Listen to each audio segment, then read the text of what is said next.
Alhamdulillah Rabbil Alamin. Wassalatu wassalamu ala ashrafil anbiya wal mursalin wa ala alihi wa sahbihi ajma'in.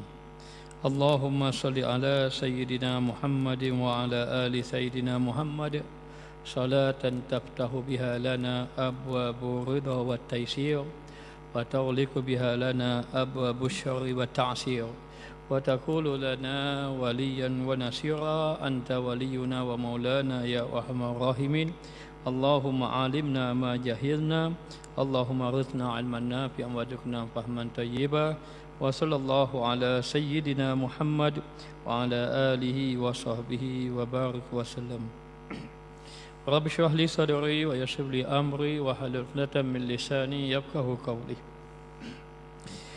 Rasulullah sallallahu alaihi wasallam bersabda yang maksudnya tidak akan masuk syurga kecuali orang yang ada sifat penyayang.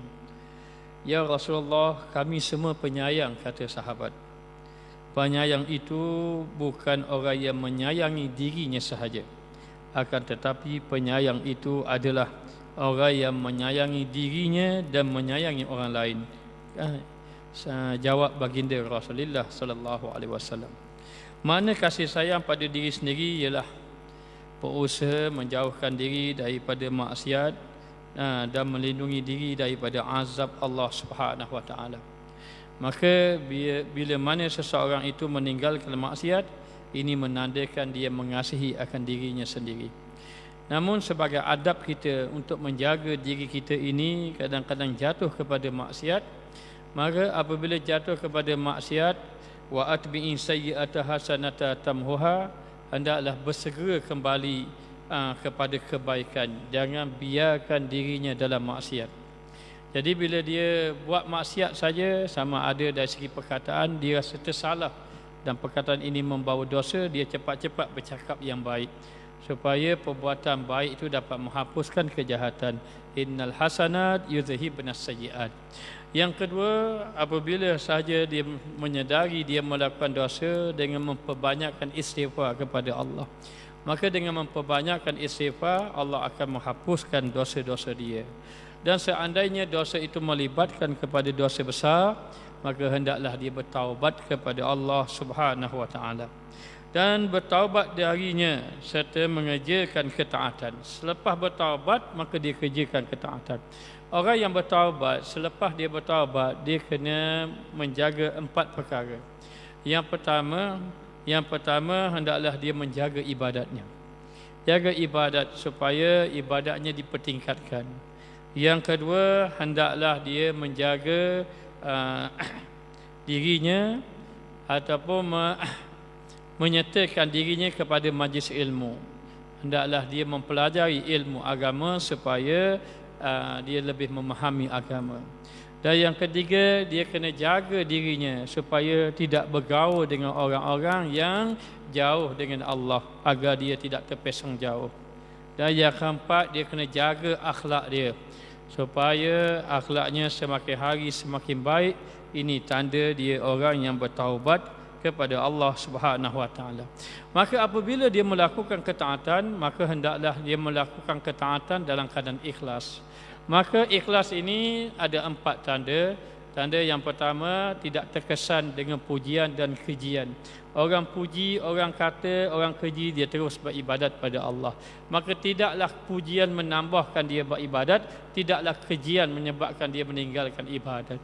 Dan yang kedua, tanda orang ini ikhlas, dia bersamaan saja. Kalau depan orang dia beribadat, di belakang orang pun dia beribadat. Dia bukan depan orang dia bersemangat, di belakang orang dia bermalas-malas. Ini tidak. Orang yang ikhlas, dia bersamaan sahaja. Dan yang ketiga, orang yang ikhlas ini kalau dia buat ibadat banyak, dia tak rasa dia ibadat banyak. Dia tak merasa bangga dengan ibadat dia yang banyak. Bahkan dia buat ibadat tapi seolah-olah dia tidak ada amal. Ini tanda orang yang ikhlas. Yang keempat, kalaulah orang dapat tahu dengan orang tidak dapat tahu, sebenarnya yang keempat, dia tidak suka amal ibadatnya diketahui oleh orang. Biarlah dia dengan Allah Ta'ala sahaja. Ini 4 tanda seseorang itu dikira ikhlas kepada Allah Ta'ala. Maka dalam melakukan ibadat hendaklah dalam keadaan ikhlas. Wa ma umiru illa liya'budullah mukhlishina lahuddin. Tidaklah kamu diperintahkan melakukan amal ibadah kecuali dalam keadaan ikhlas kepada Allah Subhanahu wa taala.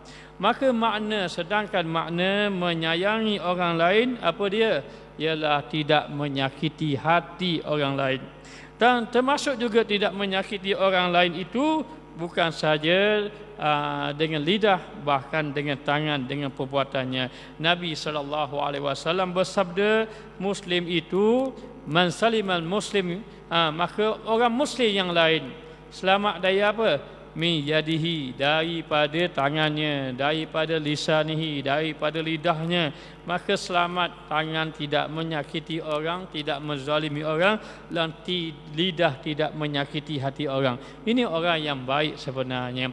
Maka inilah akhlak yang diajar oleh Nabi kita Muhammad sallallahu alaihi wasallam. Akhlak yang besar adalah kasih sayang. Nabi sallallahu alaihi wasallam bersabda, la yu'minu ahadukum hatta yuhibba li akhihi ma yuhibbu li nafsi. Seseorang itu tidak dikira benar-benar beriman kepada Allah sehingga dia mengasihi orang lain sebagaimana dia kasih akan dirinya sendiri. Maka tanda seorang itu mempunyai sifat kasih sayang, dia mengasihi orang lain sebagaimana dia kasih dirinya sendiri. Bahkan semakin tinggi kasih sayang, dia mengasihi orang lain lebih daripada dikasih dirinya sendiri. Maka kasih sayang inilah akhlak yang mulia yang dibawa oleh Nabi kita Muhammad sallallahu alaihi wasallam. Maka selain daripada mengasihi orang lain, maka Nabi sallallahu alaihi wasallam menyuruh kita hendaklah juga kamu menyayangi binatang. Janganlah memikulkan bebanan yang berat kepada binatang sehingga dia tidak mampu memikulnya. Maka diriwayatkan bahawa Rasulullah sallallahu alaihi wasallam bersabda, ketika seseorang berjalan dalam satu perjalanan, ia merasa sangat haus. Lalu dia menemui satu sumur ataupun telaga dan dia turun di dalamnya mengambil air. Ini cerita ni masyhur. Nabi cerita, satu ketika dahulu ada seorang berjalan. Dalam perjalanan dia rasa haus. Tiba-tiba dia jumpa satu telaga. Bila dia jumpa satu telaga, dia pun nak turun ke dalamnya untuk mengambil air. Ketika mana dia hendak minum, tiba-tiba dia melihat seekor anjing. Seekor anjing yang kehausan. Tanda dia kehausan antara dia menjulurkan lidahnya. Maka wanita ini, orang ini melihat anjing itu menjulurkan lidahnya. Lalu orang ini berkata, anjing ini kehausan sebagaimana aku haus. Aku haus tapi anjing ini haus juga. Anjing ini kehausan seperti diriku. Lalulah dia mengisi air dan diletakkan di dalam kasutnya dan dibawa kepada mulut anjing tadi, kemudian diberi minum kepada anjing tadi. Lalu dikatakan bahawa dengan sebab dia memberi minum kepada anjing, kerana dia tahu anjing ini dalam keadaan kehausan dan dia tahu bagaimana dirinya haus, maka sifat kasih sayang pada anjing dia beri anjing tadi minum air. Maka Nabi SAW mengatakan bahawa Allah Ta'ala berterima kasih kepadanya, lalu Allah mengampunkan akan dosa-dosanya. Bayangkanlah ini seekor anjing. Seekor anjing ni dalam kitab dia kata hayawanu ghairu muhtaram, sesungguhnya haiwan yang tidak dihormati. Namun oleh kerana dia itu satu makhluk daripada makhluk-makhluk Allah, Allah beritahu kalau bab kasih sayang mungkin kasih belaka kepada semua makhluk. Dan Nabi Sulaiman alaihissalam sendiri pun ketika mana dia dengan bala tenteranya tiba-tiba mendengar ketua daripada semut kata masuk dalam rumah masing-masing, nanti dipijak-pijak oleh tentera Nabi Allah Sulaiman. Nabi Allah Sulaiman berhentikan tenteranya, biarkan semut itu masuk dalam rumah masing-masing. Masuk dalam rumah masing-masing. Barulah Nabi Allah Sulaiman pun berjalan dengan bala tenteranya. Begitu Allah Ta'ala tunjuk kepada Nabi Allah Sulaiman, seorang Nabi, dia menjaga walaupun hanya seekor, hanya binatang yang bernama semut sahaja. Begitu kasih sayang yang Allah Ta'ala tunjukkan. Maka ya Rasulullah, apakah kami dapat pahala kerana menyayangi binatang?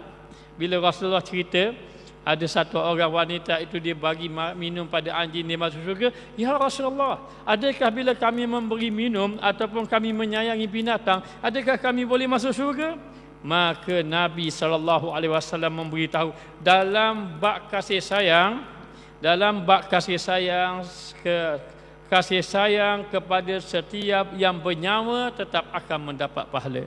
Tak kira yang bernyawa itu kecil sekalipun, apatah lagi yang besar. Setiap kasih sayang kepada yang bernyawa akan diberi pahala oleh Allah Subhanahu wa taala. Maka demikianlah Rasulullah sallallahu alaihi wasallam mengajar kepada kita. Inilah yang menunjukkan bahawa inna arsalnaka illa rahmatan lil alamin. Tidak aku utuskan engkau wahai Muhammad sallallahu alaihi wasallam kecuali memberi rahmat kepada sekalian alam. Sekalian alam itu termasuk binatang-binatang. Baik, Anas bin Malik meriwayatkan bahawa pada satu ketika, yakni pada satu malam, Sayyidina Umar Al-Khattab radhiyallahu anhu meronda-ronda. Sayyidina Umar Al-Khattab dia seorang khalifah. Walaupun dia seorang khalifah, dia tidak duduk di istana, di tempat yang mewah, tidak. Dia duduk kat rumah dia lah. Tetapi dia tak banyak duduk dalam rumah. Kenapa? Dia melihat hal ehwal rakyatnya bila siang dan malam. Kalau dia duduk di rumah, dia akan beribadat sampai ke pagi. Kalau dia beribadat sampai ke pagi, siang dia tak tidur pula tengok hal keadaan rakyat. Begitulah Umar Al-Khattab radhiyallahu anhu. Satu hari kisah Sayyidina Umar Al-Khattab jalan-jalan, ronda-ronda, tengok masyarakat, tengok rakyat. Maknanya tiba-tiba dia melintas satu golongan, satu kumpulan yang sedang tertidur. Sayyidina Umar pun duk fikir, diorang ni tidur dalam keadaan macam ini. Sayyidina Umar pun bimbang, takut-takut datang pencuri pada diorang tadi. Kalau diorang tidur, datang pencuri, ambil. Boleh jadi rombongan ini mungkin rombongan daripada kafilah mungkin. Sebab apa? Sebab Sayyidina Umar fikir takut barang-barang dia kena curi. Barang-barang kena curi, orang lain semua tidur. Lalu apa yang berlaku? Lalulah Sayyidina Umar Al-Khattab pergi cari Abdurrahman ibn Auf. Lalu jumpa Abdurrahman ibn Auf. Lalu Abdurrahman ibn Auf pun bertanya, wahai Amirul Mukminin, nampak gaduh-gaduh sangat ni, ada hamda apa? Maknanya apa yang terjadi pada kamu wahai Amirul Mukminin dalam keadaan seperti ini? Kata Sayyidina Umar Al-Khattab, aku pergi berjalan, aku melintas perjalanan, aku jumpa satu kumpulan orang yang sedang tidur. Sedangkan bersamanya ada barang-barang dan semua dalam keadaan tidur. Jadi aku duk fikir-fikir bimbang, kalau pencuri datang ni habis di barang-barangnya dirampas ataupun dicuri, sedangkan mereka tidur, semua tidur, tidak ada orang yang menjaga. Jadi sekarang ini aku nak ajakmu ni, mari kita pergi jaga. Kita jaga biar dia orang tidur. Maka dia pun pergilah jaga. Yang jaga tu khalifah. Khalifah berdiri sampai ke pagi kerana jumpa orang satu kafilah, satu golongan yang ada barang tertidur. Sampai pagi dia jaga. Maka selepas daripada mereka tu jaga, lalulah mereka pun pergi. Maknanya Sayyidina Umar dengan Abdurrahman ibn Auf tinggalkan kumpulan tadi. Maka lalulah duduk tidak jauh daripada tempat tidur sekumpulan itu, orang itu berjaga. Maka ketika terbit fajar, maka Sayyidina Umar pun bangun, gerakkan semua mereka itu. Lalu Sayyidina Umar kata, bangun sembahyang kamu, solat. Maka ketika melihat mereka bangun, tengok terkejut mereka. Siapa itu? Yang menjaga mereka adalah Sayyidina Umar Al-Khattab.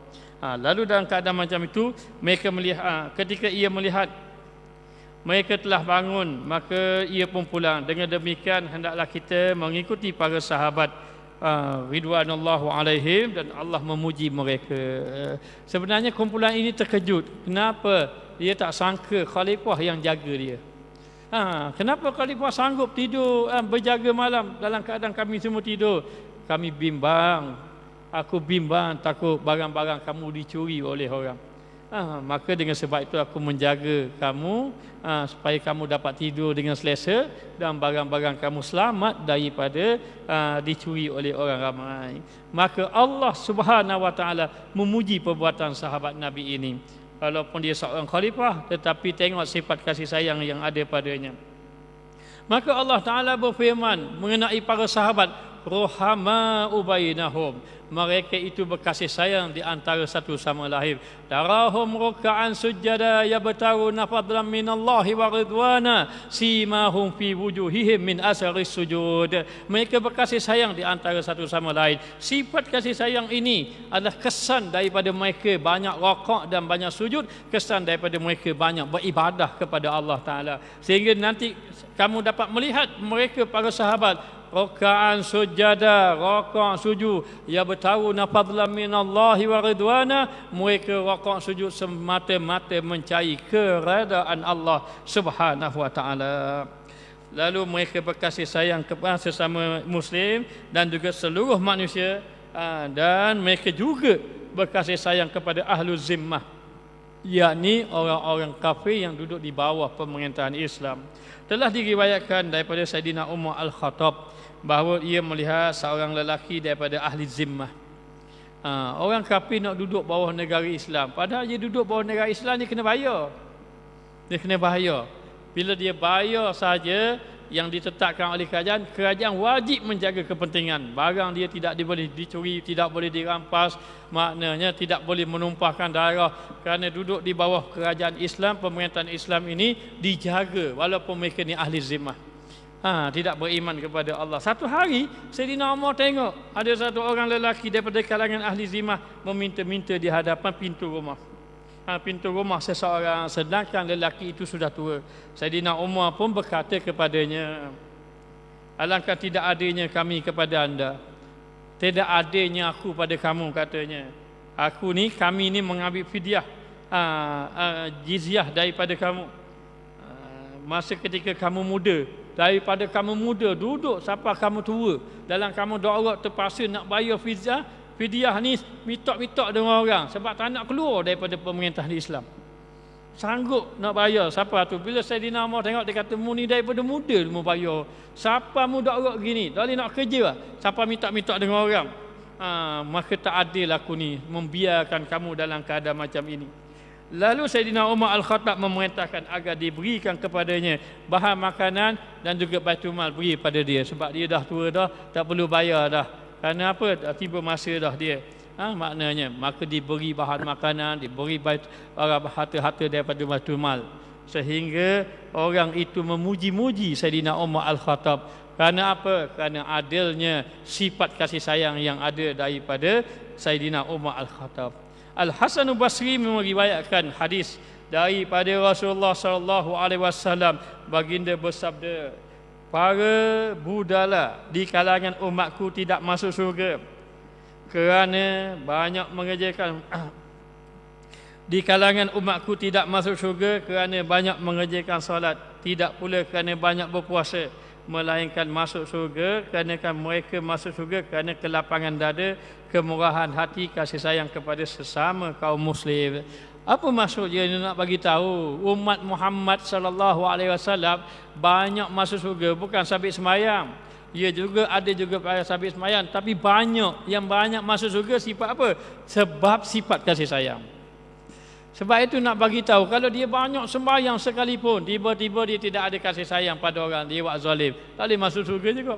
Tetapi kalau orang tu tak banyak ibadat, mungkin tak banyak ibadat, tidak banyak puasa, tetapi hatinya lapang, murah hati, kasih sayang bersama sesama muslim, ini lebih cepat masuk dalam syurga Allah. Satu ketika Nabi SAW duduk dalam satu majlis ilmu. Nabi menyampaikan ilmu, tiba-tiba Rasulullah kata akan masuk ahli syurga di kalangan daripada pintu itu. Nabi tunjuk pintu tu. Tiba-tiba masuk satu orang dua masuk, duduk dalam majlis ilmu Nabi. Maka sahabat, tahulah inilah orang yang Nabi maksudkan. Selang hari yang lain pula Rasulullah kata akan masuk ahli syurga. Tengok orang tu juga, katanya 3 kali. Maka orang hairan, orang tua ini bukanlah sahabat yang masyhur amal ibadat banyak, dan dia seorang yang tua dah. Lalulah seorang daripada sahabat, ada mengatakan Abdullah ibn Umar, pergi jumpa pocik tadi. Pocik, boleh tak saya bermalam sama pocik? Silakan. Lalu duduklah 3 malam, 3 hari 3 malam, tengok apa amalan. Tak ada amalan hebat pun. tidak ada amalan. Boleh takut-takut baca Quran sampai pagi, takut-takut semayang sampai pagi, takut-takut dia banyak harta infak fisabilillah. Tak ada. Macam biasa saja, macam orang lain saja. Lalu hairan dia. Akhir sekali bertanya, apakah amalan pakcik sehingga Rasulullah menjamin pakcik jadi ahli syurga? Katanya apa? Dia tidak pernah menggunakan lidahnya untuk mencela orang. Dia tak pernah gunakan anggotanya untuk menzalimi orang. Dan dia sebelum nak tidur, dia maafkan segala kesalahan orang kalau ada orang salah pada dia. Itu je amalan dia. Ya, jenis amalan dia hanya berlapang dada, bermurah hati, berkasih sayang di antara satu sama lain, sesama Muslim. Kata sahabat, munasabahlah, Rasulullah jamin kamu jadi ahli syurga. Jadi nak bagi tahu, begitulah pentingnya kasih sayang. Maka di tempat yang lain Rasulullah SAW bersabda, orang yang mengasihi akan dikasihi oleh Rahman, yakni Allah yang bersifat Rahman. Oleh kerana itu, kasihi inilah sesiapa saja yang ada di bumi, nescaya kamu dikasihi oleh penghuni yang ada di langit. Kamu kasih orang yang ada di atas muka bumi, apatah lagi orang itu yang dekat dengan kita, ibu bapa kita, ahli keluarga kita, jiran tetangga kita, adik-beradik kita, semua itu kita kasih dia. Kita mengasihi orang yang ada di atas muka bumi, maka Allah jadikan malaikat mengasihi seseorang itu. Apabila Allah sudah mengasihi, malaikat mengasihi, malaikat Allah beritahu kepada malaikat, hai Jibril, Allah Ta'ala panggil malaikat Jibril, hai Jibril, aku kasih kepada orang itu. Kata malaikat Jibril, ya Allah, sebagaimana engkau kasih kepada dia, aku juga kasih kepadanya. Lalu malaikat Jibril mengumpulkan segala para malaikat, wahai para malaikat sekalian, aku nak beritahu kepada kamu, Allah Ta'ala kasih kepada orang ini. Dan aku, kata malaikat Jibril, pun kasih pada orang ini. Lalu bersaksi para malaikat yang lain, sebagaimana Allah Ta'ala kasih kepada orang itu, sebagaimana engkau wahai Jibril kasih pada orang itu, kami semua mengasihi orang tadi. Maka jadilah sang hamba yang berjalan di atas muka bumi dikasihi oleh penduduk di langit, diampunkan dosa oleh Allah Ta'ala, didoakan oleh para malaikat. Hebat tu daripada apa tu? Hebat kerana sifat dia mengasihi orang lain. Maka Nabi SAW bersabda, barang siapa yang tidak menyayangi, ia tidak akan disayangi. Barang siapa yang tidak memaafkan, dia tidak akan diampunkan. Jadi kena faham di sini bahawa kalau kita nak dapat kasih sayang Allah, kita kena menyayangi orang lain. Sayangilah orang lain. Sayanglah kepada orang yang menyayangi kita, dan juga orang yang tidak menyayangi kita, tetap kita menyayangi dia. Maka dikatakan bahawa tanda kamu menyayangi orang, kamu memaafkan dia. Kalau kamu tidak memaafkan kesalahan orang, maka Allah tidak ampunkan kamu. Kenapa kamu tidak maafkan dia? Oh, saya tidak boleh terima, saya tak boleh maaf dia sampai bila-bila kerana dia buat salah pada kita. Ya, dia buat salah pada saya. Adakah kamu tidak buat salah dengan Allah? Adakah kamu tidak buat maksiat kepada Allah Subhanahu Wa Taala? Lalu siapa yang kamu tidak maafkan? Yang kamu tidak maafkan itu makhluk Allah. Allah yang mencipta dia. Maka dikatakan bahawa barang siapa yang tidak memaafkan orang lain, ia tidak akan diampun oleh Allah. Kalau kita nak dosa kita diampunkan oleh Allah, maka letakkan dalam hati, sesiapa yang buat salah pada saya, sama ada dia kata depan saya, dia kata belakang saya, dia buat zalim saya maafkan dia. Tujuan apa? Moga-moga Allah mengampunkan akan kita. Maka dengan itu, yang berkaitan dengan kasih sayang ini, Malik bin Anas, satu orang sahabat Nabi, meriwayatkan dalam hadis bahawa Rasulullah SAW bersabda, ada 4 hak kaum muslimin yang harus engkau penuhi. Ada 4 hak yang mesti engkau penuhi kepada orang sesama muslim, iaitu menampakkan kebaikan mereka. Kita kena gembira di atas kebaikan orang. Jangan orang buat baik kita deki. Menampakkan kebaikan mereka, yakni kita gembira di atas kebaikan orang. Alhamdulillah, orang tu bagus buat baik pada orang. Orang ni bagus tolong orang. Orang ni bagus maknanya sentiasa menolong orang-orang susah. Itu kita kena gembira. Jangan kita dengki pula. Oh, dia tolong orang tu nak nama tu. Maknanya dia tolong orang tu ada sebab apa-apa tu. Maka 4 hak yang kamu kena tunaikan kepada orang muslim yang lain. Yang pertama, kamu menampakkan kebaikan orang. Yang kedua, kamu memaafkan kesalahan orang. Maafkan kesalahan orang maknanya apabila orang itu buat salah kepada kita. Yang ketiga, kamu hendaklah menziarahi mereka yang sakit. Menziarahi mereka yang sakit. Kalau sakit, kamu ziarah mereka maknanya. Dan yang keempat, kamu kena kasih orang yang bertaubat. Suka kepada orang yang bertaubat di antara mereka. Mungkin kita kenal orang dulu, Allah dulu macam-macam maksiat dia buat. Tiba-tiba dia baik. Jangan kita ungkit-ungkit, mu ni pergi masjid bukan tak kenal mu dulu. Maknanya, aku kenal dengan buat baik mu. Maknanya, jangan. Kita kena kasih kepada dia. Jangan hina di atas kesalahan dia. Jangan hina di atas maksiat yang dia lakukan. Maka ulama melarang menghina maksiat. Tidak seseorang itu menghina kepada maksiat orang lain kecuali maksiat itu akan dilakukan. Allah balik-balik pada dia. Apa ni penzina, kita kata ke dia. Nanti Allah jadikan kamu pula penzina. Jangan main-main.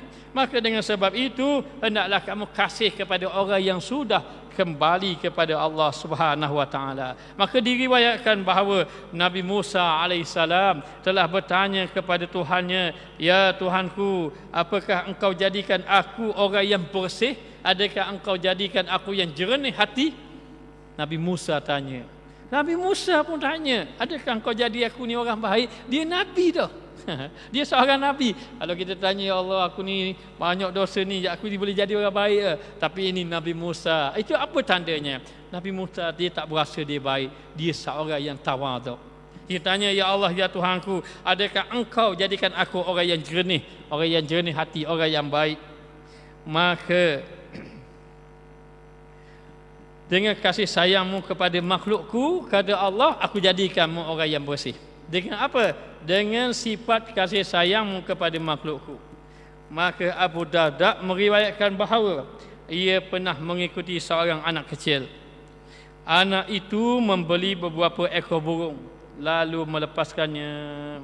Sambil lepas, dia kata, "Pergilah, hiduplah kamu sebebas-bebasnya." Maka Abu Darda pernah pergi tengok ada budak. Budak ini dia beli burung yang ada dalam sangkar, dia beli, lalu dia ambil, dia lepas. Dia beli, dia ambil, dia lepas. Sambil dia lepas, dia kata apa? "Pergilah, hiduplah kamu sebebas-bebasnya." Maka Allah memuji budak tadi. Maknanya daripada apa? Daripada binatang yang terkurung begitu, dia bebaskan. Allah bebaskan. Sebab apa dia bebaskan itu? Sifat dia melihat tak sampai hati tengok burung tadi di dalam sangkar dikurung begitu. Tak sampai hati. Maka dia habiskan duit dia untuk apa? Untuk membebaskan. Ini semua tanda sifat kasih sayang yang ada padanya. Lalu Rasulullah SAW bersabda, perumpamaan orang-orang mukmin dalam bab kasih sayang, saling cinta mencintai, saling menyambung silaturahim di antara mereka seumpama satu tubuh. Apabila salah satu tubuhnya sakit, tubuh yang lain pun demam dan susah hati tidak tidur. Begitulah. Tak boleh kita orang sakit kita biasa buat tak tahu saja. Sekurang-kurang kita doakan dia agar dia sembuh. Tengok apa yang berlaku pada sahabat Nabi. Sahabat Nabi berperang. Bila berperang cedera. Bila cedera ni, maka cedera yang amat parah. Lama-lama jadi tenat. Bila tenat, akhirnya orang yang merawat tengok dia ni tenat, dan rasa dahaga, lalu nak minum, nak bagi air kepada sahabat ini. Ketika mana air nak dekat sampai kat mulut dia, mata dia memandang kepada seorang lagi. Maka yang nak beri air tengok mata dia pun pandang ke. Tengok orang sana tenat juga. Dia pun beri isyarat dengan matanya supaya air ni beri ke kawan dia. Maka sahabat yang ini beri ke seorang lagi. Walaupun yang ni pun berat juga. Beri ke seorang lagi. Seorang lagi air nak sampai kat dia. Dia beri isyarat beri ke seorang lagi. Bila dia pergi kepada yang seorang lagi, maka yang seorang lagi nak dapatkan air, tak sanggup tengok orang pertama sakit. Dia bagi isyarat supaya beri pada orang pertama. Air itu pusing kepada orang yang pertama. Orang pertama wafat. Pergi yang kedua, orang kedua wafat. Pergi yang ketiga, orang ketiga wafat. Siapa mereka itu? Sahabat Nabi. Kasih dia pada orang lain mengatasi akan dirinya sendiri. Maknanya Inilah Rasulullah sallallahu alaihi wasallam ajar kepada kita sifat kasih sayang yang begitu hebat. Demikianlah kalau kamu kasih sayang kepada makhluk Allah, Allah lebih lagi kasih sayang kepada kamu. Maka dalam keadaan macam itu dikatakan bahawa ada sebuah kisah. Seorang ahli ibadat dari Bani Israel berjalan di bukit pasir. Ketika itu pasir, kalau kita panggil pada pasir yang naik berbukit gitu. Lalu pada ketika itu Bani Israel sedang ditimpa bencana kelaparan. Ketika itu orang ramai Bani Israel ini dia kena kelaparan. Masing-masing lapar belaka. Dia ni berjalan-jalan tengok bukit tu bukit pasir gitu. Dia tahu di kampung sana ni orang lapar belaka. Lalu dalam hati dia kata, oh bukit ini alangkah baiknya kalau bukit ni jadi tepung. Kalau bukit ni jadi tepung, oh nascaya aku buat roti canai bagi habis orang. Kalau bukit ni jadi tepung gandum, habis aku akan bagi orang-orang kampung semua biar kenyang belaka perut Bani Israel. Maknanya kemudian bila dia kata dalam hati, dia tahu sebab itu di sana satu kampung lapar belaka. Dia pun tengok bukit pasir, dia kata dalam hati je, kalaulah bukit ni jadi tepung, nascaya aku kenyangkan belaka perut orang-orang Bani Israel ni, katanya. Kemudian Allah Ta'ala mewahyukan kepada Bani Israel agar menyampaikan firman Allah kepada orang itu, Allah telah mewajibkan pahala bagimu. Allah mewajibkan pahala bagimu atas harapan kalau bukit itu menjadi tepung, dengannya kenyanglah perut seluruh manusia. Hanya niat saja, kalaulah jadi tepung, maknanya aku akan bagi supaya semua kenyang belaka, tak ada seorang lapar. Allah beritahu kepada Bani Israel, maknanya bahawa itu ada satu orang mengharapkan bukit jadi tepung supaya mu semua kenyang. Maka Allah maknanya memberi kepada dia pahala yang banyak hanya kerana niat nak tolong orang saja. Demikianlah. Oleh kerana itu Nabi SAW ada bersabda mengatakan niat orang mukmin itu lebih baik daripada perbuatan. Niat baik itu dapat pahala. Tapi kadang-kadang perbuatan nak buat baik itu payah. Gambar mana contoh? Saya ni kalau ada duit nanti nak bagilah ke orang ni, contohnya. Niat dalam hati, bila dapat duit tak bagi kita baru. Kadang-kadang niat tu sudah ada. Niat lebih baik pada perbuatan. Tetapi kalau dia buat, itu lebih baik lagi sebenarnya. Pada suatu hari, Nabi Isa AS keluar rumah. Nabi Isa keluar rumah, berjalan-jalan, jumpa dengan Iblis. Bila jumpa dengan Iblis ni di tangan kanan dia ada madu. Di tangan kanannya, dan di tangan kirinya debu. Ni madu, ni debu. Nabi Isa bertanya, hai adu Allah, wahai musuh Allah, apa yang kamu nak guna madu dengan debu tu? Tangan kanan madu, yang kiri debu. Madu ni aku nak lesek kat mulut orang supaya dia sedar cakap. Dia sedar cakap supaya dia ini mengumpat hingga dia leka. Debu ini aku nak lempar pada wajah anak-anak yatim sehingga orang tak rasa kasihan belah pada anak yatim, katanya Iblis. Maknanya, maka daripada cerita kisah Nabi Isa ini, Nabi SAW bersabda, jika anak yatim itu dipukul, maka bergoncanglah arasy rahman Allah Ta'ala kerana tangisan anak yatim tadi. Jadi kalau boleh anak yatim jangan pukul. Dah macam mana anak yatim degil ingat? Baik, kalau kita pukul atas sebab dia. Sebab nafsu kita nak satu tak boleh. Tapi kalau kita pukul kerana mendidik dia, tak apa. Supaya dia tak jadi begitu, itu tidak mengapa. Tapi kalau kita pukul kerana kita nak buat jahat ke dia, maka bergegar arasy Allah Ta'ala apabila anak tadi menangis. Maka Allah Azza wa Jalla akan berkata, wahai para malaikatku, apa yang membuat anak yatim yang ditinggalkan mati ibu bapanya itu menangis? Apa yang menyebabkan dia menangis? Lalulah dikatakan bahawa Allah Ta'ala marah kepada orang-orang yang menyakiti anak yatim. Sebab apa? Sebab tidak ada sifat kasihan belas, kasih sayang kepada anak yatim. Ara'aital ladzi yukazzibu biddin? Adakah kamu melihat orang yang mendustai agama? Siapa?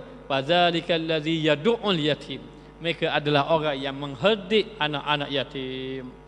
Maka dikatakan bahawa di dalam hadis lain, barang siapa yang melindungi anak yatim, jaga anak yatim, beri makan, beri minum anak yatim sampai kenyang, Allah wajibkan dia masuk dalam syurga.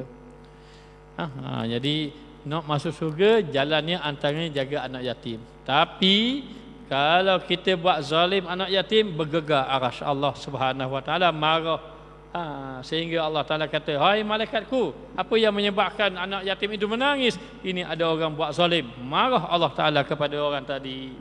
Maka dikatakan bahawa di dalam kitab Rawdah Al-Ulama disebutkan ketika Nabi Ibrahim AS hendak makan, dia berjalan satu batu atau dua batu cari orang supaya makan bersamanya. Kerana apa? Kerana Nabi Ibrahim ni dia tak suka makan seorang diri. Kenapa tak suka makan seorang diri? Kerana Nabi Ibrahim ini dia tidak mahu dia kenyang orang lain lapar. Dan ada kisah kita sudah cerita, Nabi Ibrahim pernah ditegur oleh Allah. Satu hari Nabi Ibrahim kan dia suka bagi-bagi orang makan. Ada makanan bagi, ada makanan bagi. Siapa yang suka bagi orang makan, dia mencontohi sifat Nabi Ibrahim. Dan dikatakan oleh ulama, Nabi Ibrahim mendapat nama Khalilullah, teman Allah, adalah sifat dia suka beri makan ke orang. Sampai kepada Nabi Ibrahim wafat, Nabi Ibrahim tak makan seorang. Tapi satu hari, dia tengah-tengah bagi, mari satu orang tua. Ya, Ibrahim, bagi aku makan. Nabi Ibrahim was tanya, mu ni beriman ke tak beriman?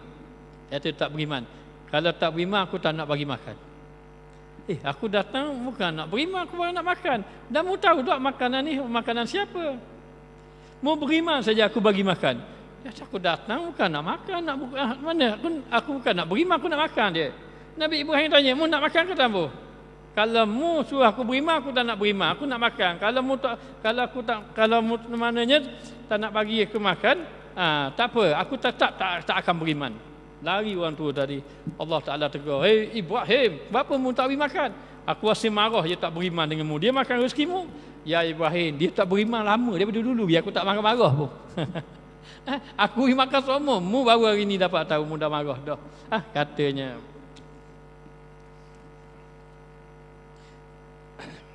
Pada satu hari Imam Sayyidina Ali menangis, lalu ditanya, apakah menyebabkan anda menangis? Sudah 7 hari aku menemui tetamu yang datang rumahku. Aku takut Allah menghina aku. 7 hari tetamu tak mari, maka aku takut Allah menghina aku. Wallahu alam. Kita sambung akan datang.